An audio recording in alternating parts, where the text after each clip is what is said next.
Kembali kita dalam sorotan aktiviti sepanjang minggu lepas. Perhimpunan ini merupakan salah satu platform untuk saya berjumpa dan berinteraksi dengan warga MITI dan agensi serta menyampaikan amanat dan berkongsi prestasi, visi dan misi MITI. Ketua-ketua perwakilan memikul tanggungjawab yang besar untuk terus memupuk hubungan diplomatik yang baik antara Malaysia dan negara tuan rumah, termasuk dalam hubungan ekonomi, perdagangan dan pelaburan. Super App ini memudah cara pelbagai proses perdagangan untuk pengeksport melaksanakan dan mengakses dokumentasi perdagangan mereka pada bila-bila masa di mana sahaja. Malaysia merupakan hub rantaian bekalan terbesar bagi Boeing di rantau ini. Pelan tindakan industri aero angkasa Malaysia 2030 menyasarkan Malaysia sebagai hub aero angkasa di Asia Tenggara dan pemain utama dalam rantaian bekalan aero angkasa global menjelang 2030.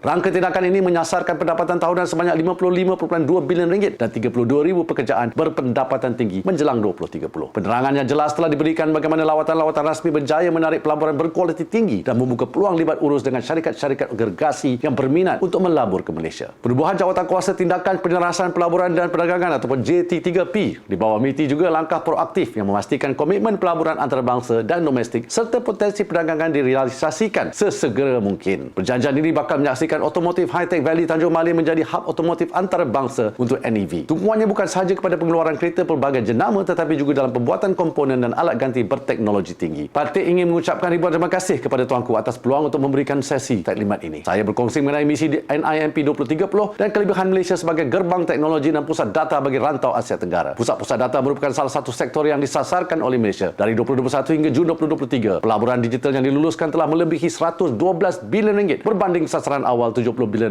dan RM93 bilion dari jumlah ini disumbang oleh pelaburan pusat-pusat data. Banyak perkara yang kami bincangkan seperti peningkatan pelaburan dan perdagangan antara Malaysia dan Singapura. MITI mengalu-alukan peningkatan 23% peruntukan belanjawan 2024 bagi MITI dan 15 buah agensi di bawahnya. Peruntukan tersebut mencerminkan kepentingan peranan MITI dari segi pelaburan, pembangunan industri dan perdagangan untuk terus memperkukuhkan daya saing ekonomi Malaysia di peringkat serantau dan antarabangsa. Bukit Bintang Boys School adalah sekolah saya sebelum ke MCKK. Saya amat menghargai semua cikgu yang mengajar saya dahulu. Because of them, I am where I am now. Semoga BBBS terus melahirkan individu yang cemerlang dan berjasa kepada Malaysia. InsyaAllah, MITI bersama MPC akan terus berusaha meningkatkan produktiviti demi mencapai sasaran meletakkan Malaysia di kedudukan 12 teratas dalam Global Competitiveness Index. CRES berperanan penting dalam memacu industri E&E Malaysia melalui inisiatif kajian pembangunan dan pengkomersialan atau R&D&C. Saya percaya MITI dan CRES akan mampu merangsang pertumbuhan industri E&E kita. Walaupun penjaja dan peniaga kecil bukan di bawah skop MITI secara langsung, saya sentiasa mencari peluang untuk berinteraksi dengan kesemua kelompok penggiat ekonomi supaya dalam setiap perancangan yang dibuat,